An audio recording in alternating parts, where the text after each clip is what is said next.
Leksiyamizin devamı, hürmetli vatandaş, bugünkü islaha 2022 yıl 12. ayının 17. günü. Endeki mavzumunda. Amerika Koşmuş Ştatları Devlet Mahkemesi Jungo Hizmet Grupsu kurup Jungo'nun ig'vogarchiliklariga taqobil turmoqchi bo'ldi. Mavzuli xabar 12 ayning 16 günü Vanvitor bitid e'lon qilindi xabar. Mundaq boshlandi. Amerika Qo'shma Shtatlarining, ya'ni Davlat Mahkemasi bayonotida ko'rishicha, Davlat ishlar kotibi Antony Blinken 12 ayning 16 günü yangi Jungo moslashtirish ishxonasi qurish murosimiga riyosachilik qilib, bu ishxona g'ayri rasmiy holda Jungo oilasi deb ataldi.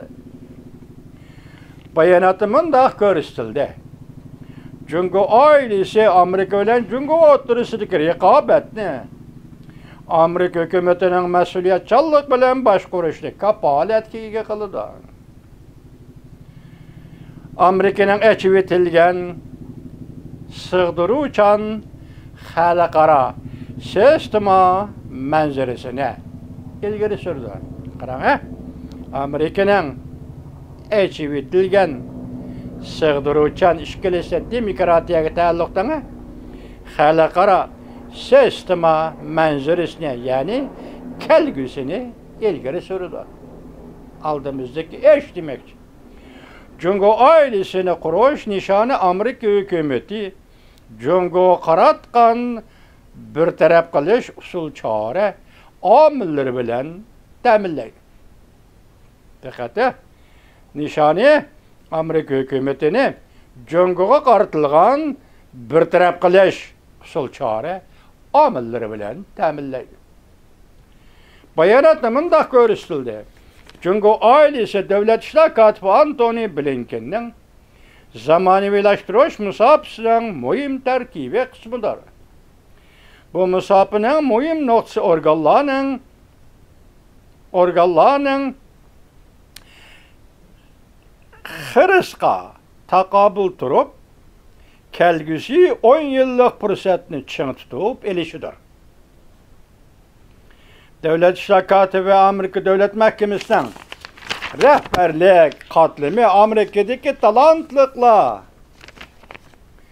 sol çare vasıtalarını küçüğünü kapaletki yıkılış için tirişçallık görüştük. Amerika'nın Jungo qaratgan siyaset ve stratejisini muvaffaqiyatlik icra kılıdı. Demek aldığımızda Jungo qaratgan siyaset badaydı. Hazır Aksaray'da deyilgen Jungo Hizmet Grupsu endi bu yerda Jungo ailesi deb elinde ikisi o'xshash gap. Aksarayda unda e'lon qilindi, hozir Davlat Mahkemasi e'lon qilyapti vatandosh. Muvaffaqiyatli ijro qildi. Chunki Jungo Amerika duch kelgan eng murakkab va eng og'ir geopolitik siyosatga ig'vogarchilik qilg'uchi davlatdir. Gepler qanday kelyapti vatandosh? Vaqti kelganda gap degan mana shunday keladi juma. Bayonot mundaq qilindi.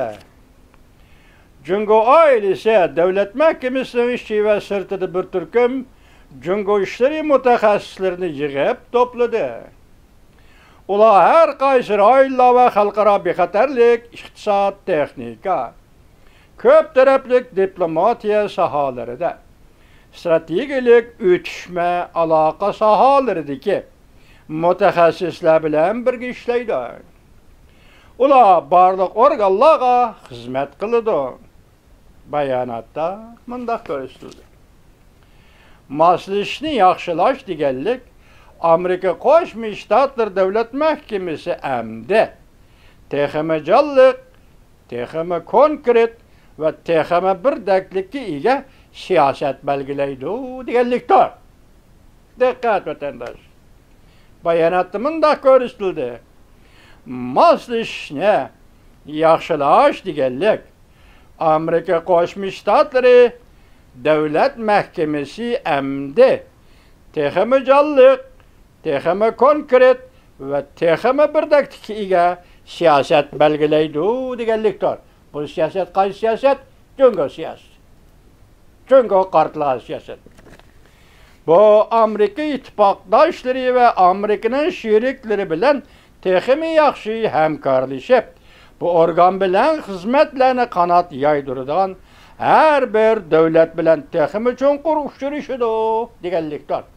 İttifaqdoshlar ve şeriklar bilen munosabatni texmi chunqurlashtirdi. Faqat da Cungo siyosati.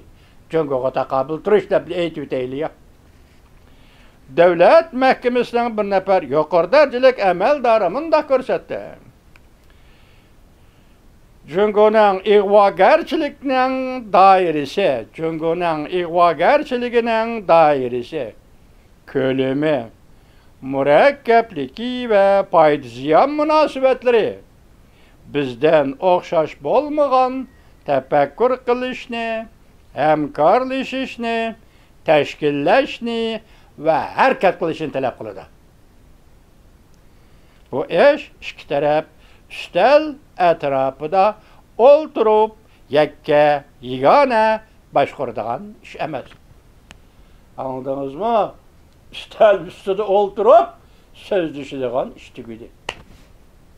Buning ma'nosi shuda, shunday tahlil qilamizda. Deydi? Bu ish ikki taraf yoki Cungo Amerika ikki taraf üstel etrafida o'ltirib yakka yagona boshqaradigan ish emas. Ala şer.